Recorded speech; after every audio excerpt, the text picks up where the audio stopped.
You are looking at Julian's pronunciation guide, where we look at how to pronounce better some of the most mispronounced words in the world, like this other curious word. But how do you say what you're looking for today? Let's learn how to pronounce this word, originally from Russian, but it's also sometimes used in English. It means grandmother in Russian, or granny, or just an old woman as well.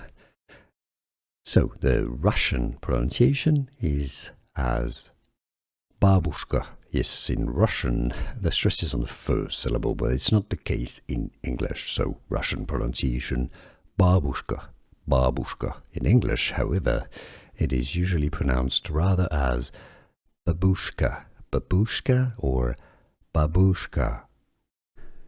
Here are more videos on how to pronounce more confusing words and names too many mispronounced. Like this video if you found it useful. I appreciate your support. I'll see you soon and thanks for watching.